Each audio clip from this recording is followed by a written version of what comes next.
ሳይንስና ፖለቲካ ያልፈቱት ሚስጥር የማይነበበው የቮይኒቺ መጽሐፍ። በዓለማችን ላይ ያሉትን ቋንቋዎች ሁሉ የሚያውቁ የቋንቋ ሊቃውንት፣ የኮምፒውተር ሳይንቲስቶችና ምርጥ ሰላዮች እንደ CIA ተሰብስበው ሊያነቡት ሊፈቱት ያልቻሉት አንድ መጽሐፍ አለ። ይህ መጽሐፍ በ15ኛው ክፍለ ዘመን የተጻፈ ሲሆን በውስጡ ያሉት ስዕሎችና ፊደላት በዚህ ምድር ላይ ከምናውቃቸው ነገሮች ጋር አይመሳሰሉም። ሳይንስ የእብድ ድርሰት ሊለው ቢሞክርም መጽሐፉ ግን ጥልቅ የሆነ የሳይንስና የጥበብ ሕግን ተከትሎ የተጻፈ ነው። ዛሬ ይህንን ለ600 ዓመታት ያልተፈታ ሚስጥር እናያለን። መጽሐፉ የተገኘው በ1912 ዓ.ም በዊልፍሪድ ቮይኒቺ ቢሆንም ታሪኩ ግን ወደ ኋላ እስከ ንጉስ ሩዶልፍ የባህላዊ ሕክምናና የጠንቋዮች ንጉስ ይሄዳል። ንጉሶችና ኃያላን ሰዎች ይህንን መጽሐፍ ለማግኘት ብዙ ወርቅ ከፍለዋል። ለምን? መጽሐፉ የዘላለም ሕይወት ወይም ወርቅ የመስራት ጥበብ ይዟል ተብሎ ይታመን ስለነበር ነው። ፖለቲካው ይህንን ጥበብ ለኃይል መሳሪያነት ለመጠቀም ለዘመናት ደብቆት ቆይቷል። መጽሐፉ በ6 ዋና ዋና ክፍሎች የተከፈለ ነው። አንደኛው የእጽዋት ክፍል ቦታኒካል ሴክሽን። ይህ ትልቁ የመጽሐፍ ክፍል ሲሆን 113 የሚሆኑ ያልታወቁና እንግዳ የሆኑ እጽዋት ምስሎችን ይዟል። እነዚህ እጽዋት በምድር ላይ ከምናውቃቸው ተክሎች ጋር ሙሉ ለሙሉ አይመሳሰሉም።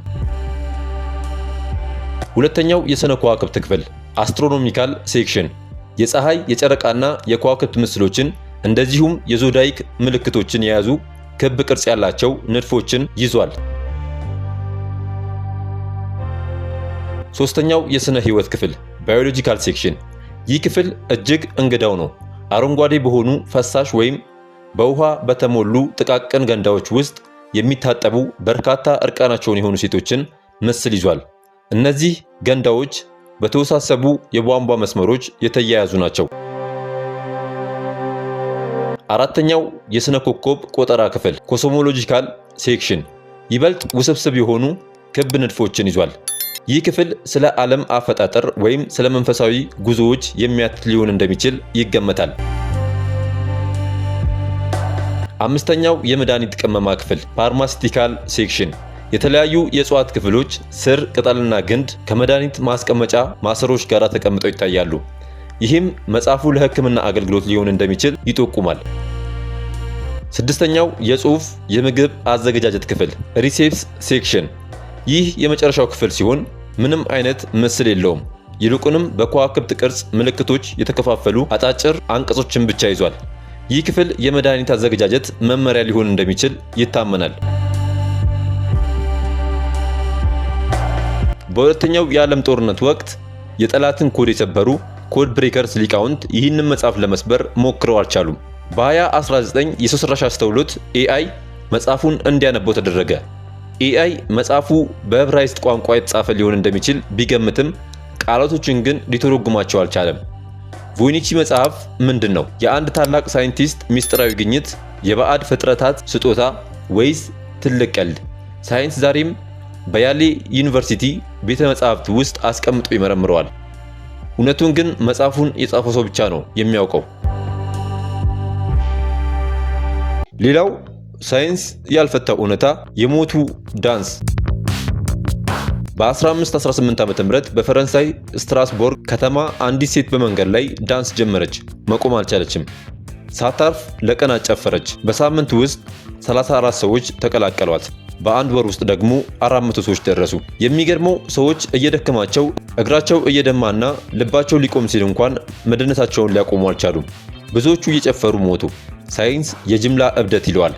ፖለቲከኞች ግን ታሪኩን ለመሸፈን ሞክረዋል። ዛሬ ይህንን እንቆቅልሽ አብረን እናያለን። የከተማዋ ባለስልጣናትና ፖለቲከኞች ይህንን ወረርሽኝ ለማቆም የወሰዱት እርምጃ የሚገርም ነበር። ሰዎቹ በደንብ ከጨፈሩ ይለቃቸዋል በሚል ሆነ ብለው የዳንስ መድረክ አዘጋጁላቸው። ሙዚቀኞችንም ቀጠሩ። ይህ ውሳኔ ግን ሁኔታውን ይባስ አባባሰው። ፖለቲካው ሳይንሳዊ መፍትሄ ከመፈለግ ይልቅ ባህላዊና ሃይማኖታዊ በማድረጉ በመቶዎች የሚቆጠሩ ሰዎች በድካም እንዲሞቱ ምክንያት ሆነ። ሳይንቲስቶች ለዘመናት ለዚህ ክስተት 3 ዋና ዋና ግምቶችን ሰጥተዋል። አንደኛው ኤርጎት መርዝ። በእህል ላይ የሚበቅል ፈንገስ ሰዎችን ሊያሳብድ ይችላል። ነገር ግን ይህ ፈንገስ ሰዎችን ለቀናት ሊያስደንስ የሚያስችል ኃይል እንደሌለው ሳይንስ አረጋግጧል። ሁለተኛው የጅምላ ሳይኮሲስ ከፍተኛ የረሃብና የጭንቀት ውጤት፣ ነገር ግን በመቶዎች የሚቆጠሩ ሰዎች በአንድ ላይ ተመሳሳይ እንቅስቃሴ ማድረጋቸው እስከዛሬ መልስ የለውም። ሶስተኛው የነርቭ መቃወስ። ሳይንስ ይህንን ቢልም በወቅቱ የነበረውን የታሪክ ሰነድ ሙሉ በሙሉ ሊያብራራው አልቻለም።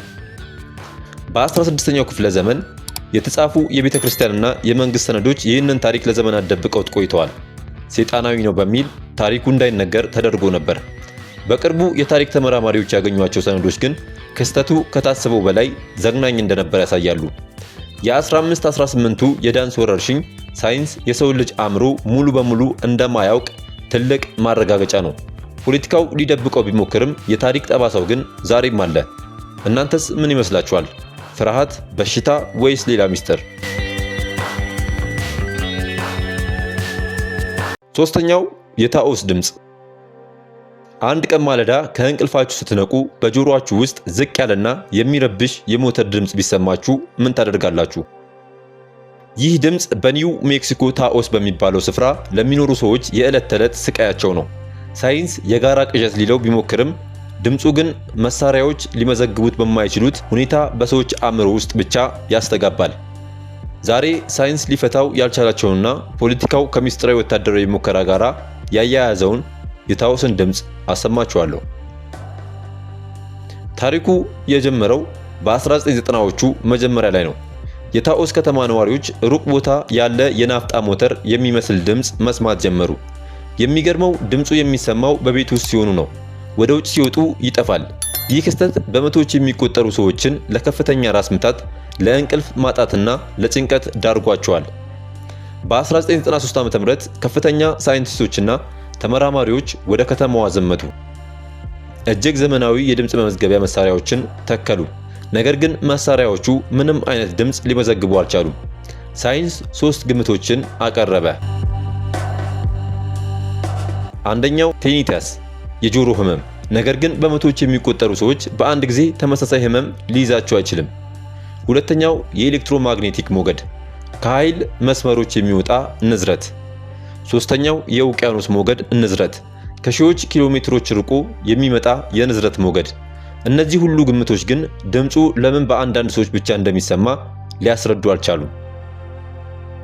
ታኦስ ከተማ ለታዋቂው ላስ አልሞስ ብሔራዊ ላቦራቶሪ ቅርብ ናት። ይህ ቦታ አቶም ቦምብ የተሰራበትና ዛሬም ሚስጥራዊ የጦር መሳሪያዎች የሚመረቱበት ስፍራ ነው። ነዋሪዎቹ መንግስት በሰዎች አእምሮ ላይ ተጽዕኖ የሚያሳድር የሞገድ ሙከራ ወይም ማይንድ ኮንትሮል እያደረገ ነው ብለው ያምናሉ። በተለይ ፕሮጀክት ጂዊን የተባለው የሚስጥር መገናኛ መስመር ለዚህ ድምፅ ተጠያቂ እንደሆነ ይነገራል። ፖለቲካው ግን ይህንን ጥያቄ የብሔራዊ ደህንነት ሚስጥር ነው በሚል ውድቅ አድርጎታል። የታኦስ ድምፅ ዛሬም ድረስ ይሰማል። ሳይንስ ድምፁን ሊመዘግበው አልቻለም። ፖለቲካው ደግሞ ምንጩን ሊነግረን ፈቃደኛ አይደለም። ይህ ድምፅ የመንደር ንዝረት ነው ወይስ የሰው ልጅ የጥፋት መሳሪያ ሙከራ? እናንተ ምን ትላላችሁ? ሐሳባችሁን የሐሳብ መስጫ ላይ አጋሩን። ቪዲዮ ከተመቻችሁ ላይክ ማድረግ እንዳረሱ። ድጋሚ እንድንገናኝ ሰብስክራይብ አድርጋችሁ ቆዩኝ።